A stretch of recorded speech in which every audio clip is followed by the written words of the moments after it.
നമസ്കാരം. മാത്സിന്റെ പുതിയ വീഡിയോയിലേക്ക് എല്ലാ കൂട്ടുകാർക്കും സ്വാഗതം.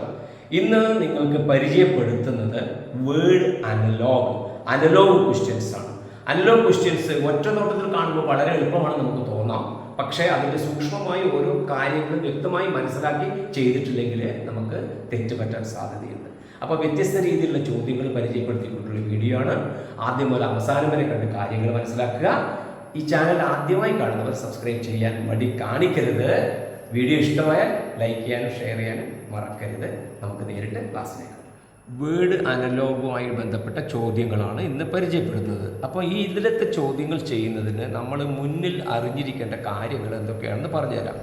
ഒന്നാമത്, ചില ഉപകരണങ്ങൾ തരും. ആ ഉപകരണങ്ങളുടെ ഉപയോഗം തരും.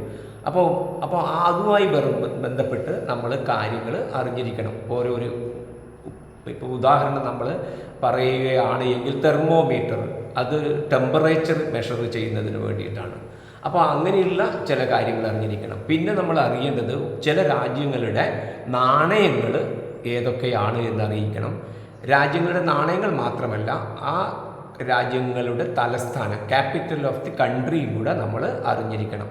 പിന്നെ നമ്മൾ അറിയേണ്ടത് നമ്മുടെ ഇന്ത്യയിലെ സ്റ്റേറ്റിനെ കുറിച്ച് ഏകദേശം ഒരു ധാരണ നമുക്ക് ഉണ്ടായിരിക്കണം. ആ സ്റ്റേറ്റിലത്തെ ഭാഷയും കൂടെ അറിയുന്നത് നല്ലതായിരിക്കും. അതേപോലെ തന്നെ ലോകത്തിലെ ഏറ്റവും പ്രധാനപ്പെട്ട രാജ്യങ്ങളിലെ ഭാഷയും അറിയുന്നത് നല്ലതായിരിക്കും.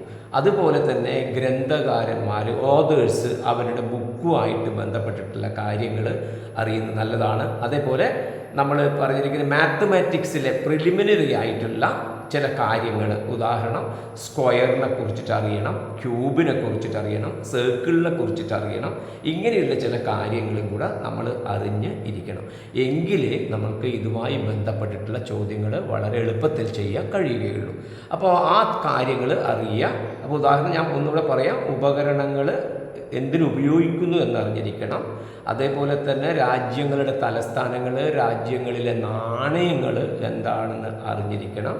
അതുപോലെ തന്നെ നമ്മൾ ഈ മാത്തമാറ്റിക്കിലത്തെ ചില വാക്കുകളുണ്ട് അല്ലേ. അപ്പോൾ അങ്ങനെയുള്ള ചില കാര്യങ്ങളും നമ്മൾ അറിഞ്ഞിരിക്കണം, പ്രധാനപ്പെട്ട കാര്യങ്ങൾ. ഓക്കെ, നമുക്ക് തുടങ്ങാം. അപ്പോൾ ഈ അനലോഗ് എന്ന് പറയുമ്പോൾ ഒന്നാമത്തെ വാക്ക് രണ്ടാമത്തെ വാക്കുമായി എങ്ങനെ റിലേറ്റ് ചെയ്തിരിക്കുന്നു, എങ്ങനെ ബന്ധപ്പെട്ടിരിക്കുന്നു, അതുപോലെ ആയിരിക്കണം നമ്മുടെ ചോദ്യങ്ങളിൽ നമ്മൾ കണ്ടുപിടിക്കുന്ന വാക്കും അതിൻ്റെ ഉത്തരവുമായിട്ടുള്ള ബന്ധം ഉണ്ടായിരിക്കേണ്ടത്. ഒരു എക്സാമ്പിൾ, ആദ്യം തന്നെ ഒരു എക്സാമ്പിൾ നമ്മൾ പറഞ്ഞാൽ ക്ലോക്ക്, ടൈം, തെർമോമീറ്റർ ഏതുമായി എന്നുള്ളതാണ്. അപ്പോൾ ക്ലോക്കും ടൈമും എങ്ങനെയാണ് ബന്ധമുള്ളതെന്ന് നമ്മൾ ആലോചിച്ച് നോക്കേണ്ടത്. ക്ലോക്ക് എന്ന് പറയുന്നത് സമയം കണ്ടെത്താൻ വേണ്ടിയിട്ട് ഉപയോഗിക്കുന്നതാണ് ക്ലോക്ക്. കറക്റ്റ് അല്ലേ? ക്ലോക്ക് സമയം കണ്ടെത്തും. അതേപോലെ തെർമോമീറ്റർ അപ്പോൾ എന്ത് കണ്ടെത്താൻ വേണ്ടിയിട്ടാണ് ഉപയോഗിക്കുന്നത്? നോക്കിക്കോ, ഓപ്ഷൻ നോക്കുക. റെയിൻ ഉണ്ട്, എനർജി ഉണ്ട്, സ്പീഡ് ഉണ്ട്, ടെമ്പറേച്ചർ ഉണ്ട്. ഓക്കെ, മഴ, ഊർജം, വേഗത, ഊഷ്മാവ്. അപ്പോൾ ഏതാണ് വരിക? തെർമോമീറ്റർ ഏതുമായിട്ട് ബന്ധപ്പെട്ടിട്ടാണ്? ടെമ്പറേച്ചറുമായിട്ടാണ് നമുക്ക് ജനറലായിട്ട് അറിയാം. അതുകൊണ്ടാണ് ആദ്യം തന്നെ ആ ചോദ്യം ഞാൻ വെച്ചത്. അപ്പോൾ ടെമ്പറേച്ചർ, ഊഷ്മാവാണ് അതിൻ്റെ ഉത്തരമായിട്ട് വരിക. രണ്ടാമത്തെ ചോദ്യം നോക്കുക. ഇന്ത്യ രൂപി, ജപ്പാൻ ഏതുമായിട്ടാണ് റിലേറ്റ് ചെയ്തിട്ടുള്ളത്? ഇന്ത്യ രൂപി എന്ന് പറയുമ്പോൾ നമ്മൾക്കറിയാം ഇന്ത്യയിലെ നാണയമാണ് റുപ്പി, രൂപ. ഇന്ത്യയിലെ നാണയം അല്ലേ, ആ കറൻസിയാണ് റുപ്പി എന്ന് പറയുന്നത്. അങ്ങനെയാണെങ്കിൽ ജപ്പാനിലെ കറൻസിയാണ് നമ്മൾ അറിയേണ്ടത്. അതാണ് ഞാൻ പറഞ്ഞത്, പ്രധാനപ്പെട്ട രാജ്യങ്ങളിലെ കറൻസികൾ നമ്മൾ അറിഞ്ഞിരിക്കണം എന്നുള്ളത്. അപ്പോൾ ജപ്പാനിലെ കറൻസി എന്താണ് വരിക? N, rouble, dollar, pound. നോക്കാം, നിങ്ങൾക്ക് അറിയുന്നതിനെ കുറിച്ചിട്ട് പറഞ്ഞാൽ ഇപ്പം നമുക്ക് തുടങ്ങിക്കഴിഞ്ഞാൽ യെൻ എന്ന് പറയുന്നത് ജപ്പാൻ്റെ നാണയമാണ്. അപ്പോൾ ജപ്പാൻ്റെ നാണയമാണ് ഏത് വരിക? യെൻ. ഇതറിയുന്ന കുട്ടിക്ക് മാത്രമേ ഇത് എന്നിൽ ആൻസർ എഴുതാൻ കഴിയുള്ളൂ. ജപ്പാനിലെ നാണയം യെൻ എന്നറിഞ്ഞു വിടും. റൂബിൾ ഏത് രാജ്യത്താണെന്ന് അതാ ഞാൻ പറഞ്ഞ പ്രധാനപ്പെട്ട രാജ്യങ്ങളിൽ അറിയണം. റൂബിൾ എന്ന് പറയുന്നത് റഷ്യയുടെ നാണയമാണ് റൂബിൾ. ഡോളർ എന്ന് പറയുന്നത് എവിടെയാണ്? അമേരിക്കയിൽ ഡോളറാണ് പറയുക. USA പറയുന്നത് ഡോളറാണ്. പൗണ്ട് എന്ന് പറയുന്നത് ഏതാ? UK-യിലാണ്. UK എന്ന് പറഞ്ഞാൽ ബ്രിട്ടനിൽ പറയുന്നതാണ് പൗണ്ട്. അപ്പോൾ ഓരോരോ രാജ്യം, ഇതാണ് ഞാൻ പ്രധാനപ്പെട്ട രാജ്യങ്ങൾ എന്നൊക്കെ പറഞ്ഞു കേട്ടോ. അപ്പോൾ അങ്ങനെയുള്ള ചില രാജ്യങ്ങളിലെ നമ്മളെ അയൽ രാജ്യങ്ങളിലെ നാണയങ്ങൾ ഏതൊക്കെയാണെന്ന് അറിഞ്ഞു വെക്കുന്നത് നല്ലതാണ് ഇങ്ങനെയുള്ള ചോദ്യങ്ങൾ കിട്ടാൻ വേണ്ടിയിട്ട്. ഇനി നോക്കൂ, സ്കെൽട്ടൻ, ബോഡി, ഗ്രാമർ ഏതുമായിട്ടാണ്? സ്കെൽട്ടൻ എന്ന് പറഞ്ഞാൽ അസ്ഥികൂടം നമ്മുടെ ശരീരവുമായി ബന്ധപ്പെട്ടിട്ടിരിക്കുന്നു.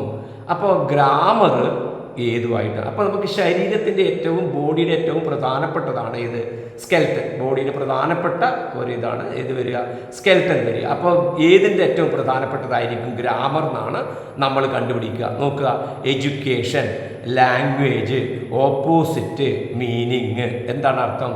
വിദ്യാഭ്യാസം, ഭാഷ, എതിർവാക്ക്, അതേപോലെ തന്നെ അർത്ഥം. അപ്പോൾ ഏതിനാണ് ഈ ഗ്രാമർ വരിക? വ്യാകരണം ഏതിനാണ് വരിക? ഗ്രാമർ എന്ന് പറഞ്ഞാൽ വ്യാകരണം ഏതുമായിട്ട് ബന്ധപ്പെട്ടിട്ടാണ്? എഡ്യൂക്കേഷൻ അല്ല, ലാംഗ്വേജ്, ഭാഷയിലാണ് ലാംഗ്വേജ് വരിക. അപ്പോൾ ബോഡിക്ക് സ്കെൽട്ടൻ പോലെ ലാംഗ്വേജിന് ഏറ്റവും പ്രധാനപ്പെട്ടതാണ് ഏത്? ഗ്രാമർ. അപ്പോൾ ആൻസർ വരിക ലാംഗ്വേജ്, അല്ലെങ്കിൽ മലയാളത്തിൽ പറഞ്ഞാൽ ഭാഷയാണ് അതിൻ്റെ ആൻസറായിട്ട് വരുന്നത്.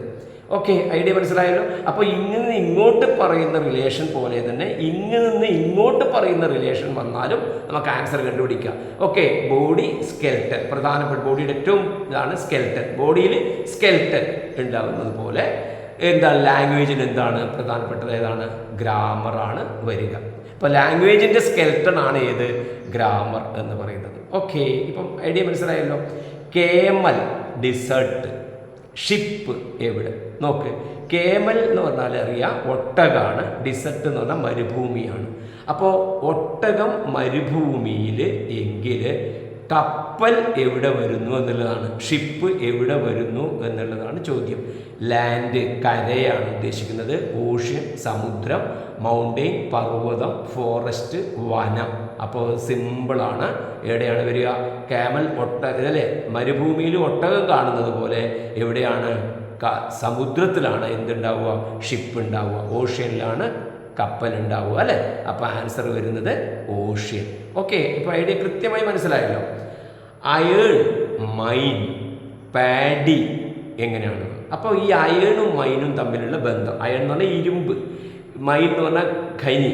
ഓക്കെ, അപ്പോൾ ഇരുമ്പ് ഖനിയിൽ നിന്നാണ് ഉണ്ടാവുക. അപ്പോൾ ഇരുമ്പും ഖനിയും തമ്മിലുള്ള ബന്ധം പോലെ നമ്മളെ നെല്ല് ഏതുമായിട്ട് ബന്ധപ്പെട്ടിട്ടുണ്ട് എന്നാണ് ചോദിക്കുന്നത്.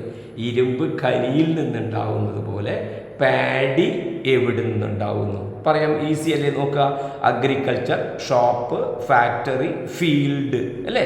അപ്പം മൈനിൽ നിന്നാണ് അയേൺ കുഴിച്ചെടുക്കുന്നത് അല്ലേ, ഇരുമ്പ് കുഴിച്ചെടുക്കുന്നത്. അതേപോലെ തന്നെ ഇതിൽ എഴുതുന്ന ഫാക്ടറിയിൽ നിന്ന് അരി എടുക്കില്ലല്ലോ, നെല്ലെടുക്കില്ലല്ലോ, ഷോപ്പിൽ നിന്ന് നെല്ല് കിട്ടില്ല, അഗ്രികൾച്ചറിൽ എന്താ പറയുക, ആ കാർഷികപരമായിട്ടുള്ളതിൽ നെല്ലല്ല. നെല്ല് എവിടെ നിന്നാണ് ഉണ്ടാവുക? ഫീൽഡിൽ നിന്നാണ് ഉണ്ടാവുക, വയലിൽ നിന്നാണ് ഉണ്ടാവുക. ഓക്കെ, നെല്ല് വയലിൽ നിന്ന്, ഫീൽഡിൽ നിന്ന് ഉണ്ടാവുന്നു അയൺ മൈനിൽ. അടുത്ത് നോക്കാം നമുക്ക്. ഹാർട്ട്, കാർഡിയോളജി, ഐ എന്നുള്ളതാണ്. ഹാർട്ട് എന്ന് പറഞ്ഞാൽ ഹൃദയം, കാർഡിയോളജി എന്ന് പറഞ്ഞാൽ കാർഡിയോളജി തന്നെയാണ് മലയാളത്തിൽ പറയാം. ഹൃദയ സംബന്ധമായിട്ടുള്ള അസുഖങ്ങളെ അല്ലെങ്കിൽ അതുമായി ബന്ധപ്പെട്ട പഠനങ്ങളാണ് കാർഡിയോളജിയിൽ വരുന്നത് അല്ലേ. അപ്പോൾ ഹൃദയം കാർഡിയോളജി ആണെങ്കിൽ കണ്ണ്, അപ്പോൾ കണ്ണുമായിട്ട് ബന്ധപ്പെട്ടിട്ടുള്ള പഠനവും കാര്യങ്ങളുമാണ് ബന്ധപ്പെടേണ്ടത്. ആ ശാസ്ത്രം ഏതാണ് എന്നാണ് പറയുന്നത്. നോക്കുക, ന്യൂറോളജി, ഓങ്കോളജി, ഒഫ്താൽമോളജി, ഗൈനക്കോളജി. അപ്പോഴെന്താണ്, ഇങ്ങനെയുള്ള ബയോളജിക്കലായിട്ടുള്ള കുറച്ച് വിവരങ്ങൾ നമ്മൾ പഠിച്ചിരിക്കണം. ഓക്കെ, അപ്പോൾ ഇത് ഓരോന്നും ആയിട്ട് നമ്മളുടെ ഓരോരോ അവയവവുമായി ബന്ധപ്പെട്ട ചികിത്സാ സംബന്ധമായ കാര്യങ്ങളും കൂടെ അറിഞ്ഞിരിക്കണം. ന്യൂറോളജി എന്ന് പറഞ്ഞാൽ നമ്മുടെ ഞരവ് ആയിട്ട് ബന്ധപ്പെട്ടിട്ടുള്ള കാര്യമാണ് ന്യൂറോളജി വരിക. ഓങ്കോളജി, ക്യാൻസറും അങ്ങനെ ആയിട്ട് ബന്ധം വരിക. ഒഫ്താൽമോളജിയാണ്, നിങ്ങൾ കേട്ടിട്ടുണ്ടാവും, കണ്ണിൻ്റെ ഡോക്ടറെ കാണിക്കാൻ പോകുമ്പോൾ അയാളെ ഒഫ്താൽമോളജിസ്റ്റ് എന്നാണ് പറയുക. അപ്പോൾ ഒഫ്താൽമോളജി ആണ് അവിടെ വരിക. ഗൈനക്കോളജി നിങ്ങൾ കേട്ടിട്ടുണ്ടാവും, പ്രസവ സംബന്ധമായ കാര്യങ്ങൾ പറയുന്നതാണ് ഗൈനക്കോളജി. അപ്പോൾ നമ്മളുടെ ഐയുടെ ഏതാ വരിക? ഒഫ്താൽമോളജി. അപ്പോൾ ഇതിൻ്റെ ഓരോന്നിൻ്റെയും ഏതുമായിട്ട് നെർവുമായിട്ട് ബന്ധപ്പെട്ടിട്ടാണ് ന്യൂറോളജി വരിക, നെർവ്. അതേപോലെ ഓങ്കോളജി ഞാൻ പറഞ്ഞില്ലേ, ക്യാൻസർ. ഗൈനക്കോളജി പറഞ്ഞാൽ പ്രസവം, ഗൈനക്കോളജിസ്റ്റ് എന്ന് പറയാറുണ്ട്. പ്രസവത്തിൻ്റെ ചികിത്സ നടത്തുന്ന ഡോക്ടറെയാണ് ഗൈനക്കോളജിസ്റ്റ് എന്ന് പറയുക. അപ്പോൾ ഹാർട്ടിന് പറയുക കാർഡിയോളജി, ഐ പറയുക ഒഫ്താൽമോളജി. ഓക്കെ, സ്ക്വയർ ക്യൂബുമായിട്ടാണ് റിലേറ്റഡ്.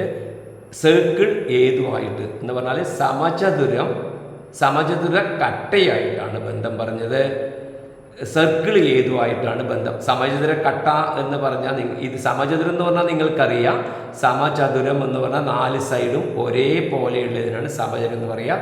സമചതുര കട്ട എന്ന് പറയുമ്പം ഈ സമചതുരങ്ങൾ 4 എല്ലാ സൈഡിലും വരുന്ന രീതിയിലുള്ള നിങ്ങൾ ക്യൂബൊക്കെ കണ്ടിട്ടുണ്ടാവില്ലേ? ഓക്കെ, റൂബിക്ക് ക്യൂബൊക്കെ കണ്ടിട്ടില്ലേ? അപ്പോൾ അതിനെയാണ് ക്യൂബ് എന്ന് പറയുക. അപ്പോൾ ഇതിൻ്റെ സൈഡിലെല്ലാം വരുന്നത് എന്താ? സ്ക്വയറുകളാണ് ഇതിൻ്റെ ഓരോ സൈഡിലും വരിക. അപ്പം അങ്ങനെ വരുന്ന ഇതുമായിട്ടുള്ള റിലേഷൻ പോലെ സർക്കിൾ എന്ന് പറഞ്ഞാൽ എന്താ അർത്ഥം? വട്ടം, വൃത്തമാണ് സർക്കിൾ. അപ്പം ഇങ്ങനെ ഈ വട്ടത്തിലുള്ള ഒരു കട്ടിയുള്ള രൂപം, ഇത് ഒരു സ്ക്വയറാണ്, സമചതുരാണ്, അത് വരച്ചിട്ടുണ്ടാക്കുന്ന കാര്യമാണ്. ഇതൊരു സമചതുര കട്ടയാണ് അല്ലേ, ഒരു രൂപമാണ്, കട്ടിയുള്ള രൂപമാണ്. അതേപോലെ തന്നെ റൗണ്ടാണ് എന്ത്? സർക്കിൾ, വൃത്തം. അപ്പോൾ റൗണ്ടിലുള്ള കട്ടിയുള്ള രൂപം നോക്കാം. സിലിണ്ടർ എന്ന് പറഞ്ഞാൽ കുട്ടികൾക്ക് അറിയുന്നുണ്ടാവും. ഇതേമാതിരി നമ്മളെ പിട്ടൊക്കെ വരുന്നത് സിലിണ്ടറിൻ്റെ ഷേപ്പ് നമുക്ക് പറയാം.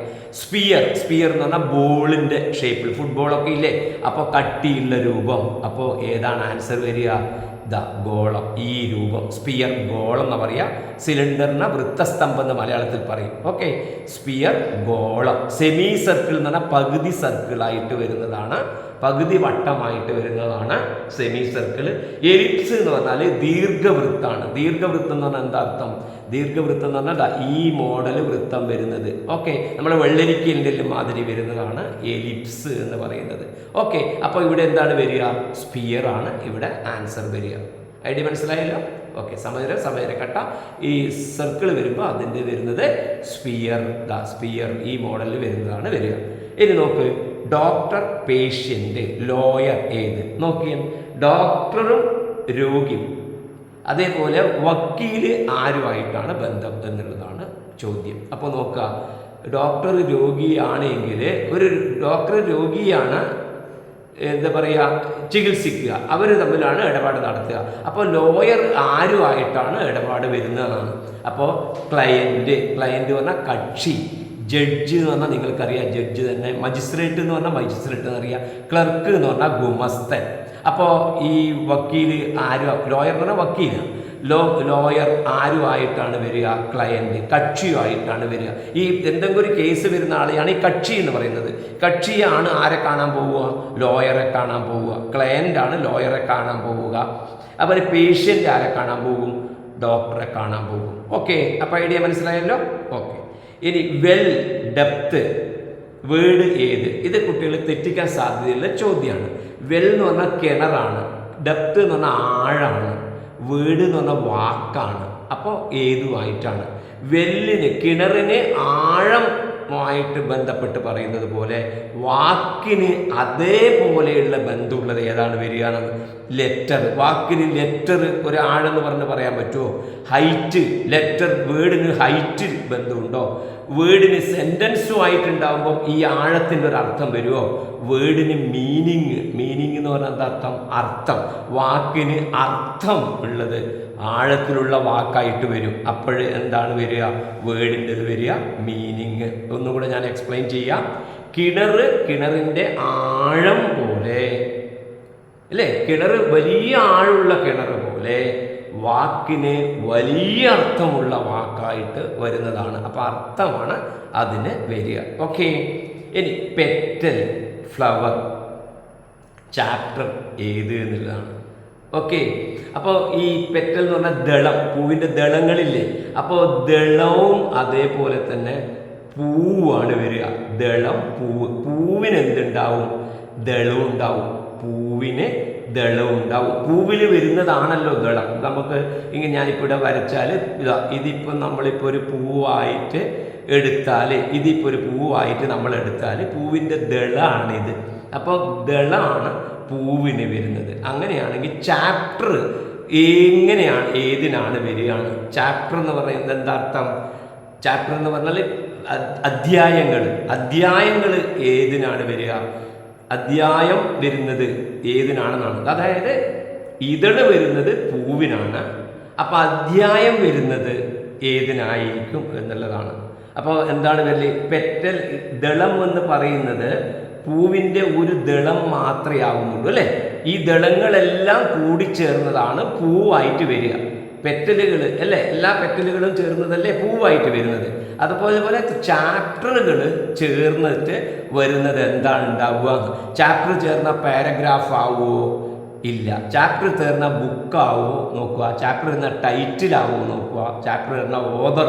ഈ ടൈറ്റിലും ഓതറും തമ്മിൽ ഒരു ബന്ധമില്ല ഈ ചാപ്റ്ററുമായിട്ട് ബന്ധപ്പെട്ടിട്ട് അല്ലേ. ഇതേമാതിരിയുള്ള ബന്ധം. അപ്പോൾ നമുക്കെന്ത് പറയാം, ഫ്ലവറിൽ ദളം ഉണ്ടാകുന്നത് പോലെ, പൂവിൻ്റെ ദളങ്ങൾ പോലെ ഏതിനാണ് വരിക? പുസ്തകത്തിന് എന്ത് വരും? ചാപ്റ്ററുകൾ ഉണ്ടാവും. പുസ്തകത്തിന് ചാപ്റ്റർ. ഒരു പൂവിന് 5, ഇപ്പോൾ പൂവിന് 4 ദളങ്ങൾ ഇവിടെയുണ്ട്. അതേപോലെ ഒരു ബുക്കിന് 4 ചാപ്റ്റർ ഉണ്ട് എന്ന് നമുക്ക് പറയാൻ പറ്റും. അപ്പോൾ ഇവിടെ ആൻസർ ഏതാണ് വരിക? ബുക്കാണ് നമ്മൾക്കിവിടെ ആൻസറായിട്ട് വരിക. കൃത്യമായിട്ട് ഐഡിയ മനസ്സിലായല്ലോ? ഓക്കെ. അപ്പോൾ ഞാൻ പറഞ്ഞതിൽ കാര്യം, ഈ വേർഡ് അനലോഗ് എന്ന് പറയുന്നത് നമുക്ക് എളുപ്പത്തിൽ മാർക്ക് സ്കോർ ചെയ്യാൻ പറ്റുന്ന ഒരു ഭാഗമാണ്. 10 ചോദ്യങ്ങൾ വരെ ഇതിൻ്റെ പരീക്ഷയ്ക്കൊക്കെ ഉണ്ടായിട്ടുണ്ട്. അപ്പോൾ ഏറ്റവും ഗൗരവത്തോടെ കാണേണ്ടതാണ്. ഈ പറഞ്ഞിരിക്കുന്ന കാര്യങ്ങളെക്കുറിച്ചൊരു ധാരണ ഉണ്ടായി കഴിഞ്ഞാൽ നമുക്ക് ഈസി ആയിട്ട് അത് സ്കോർ ചെയ്യാൻ പറ്റും. ഞാൻ ക്ലാസ് തുടങ്ങുമ്പോൾ പറഞ്ഞിട്ടുള്ള കാര്യങ്ങൾ എല്ലാം ഒന്ന് മനസ്സിലാക്കി വെക്കുക. എന്നിട്ട് ആ ബന്ധങ്ങൾ കണ്ടെത്തുക, അതിൻ്റെ ആൻസർ കണ്ടെത്തുക. ഈ വീഡിയോ ഇഷ്ടമായാൽ ലൈക്ക് ചെയ്യുക, ഷെയർ ചെയ്യുക. ആദ്യമായി കാണുന്നവരുണ്ടെങ്കിൽ സബ്സ്ക്രൈബ് ചെയ്യാൻ മടി കാണിക്കരുത്. നമുക്ക് പുതിയ ടോപ്പിക്കുമായിട്ട് വീണ്ടും കാണാം. നന്ദി, നമസ്കാരം.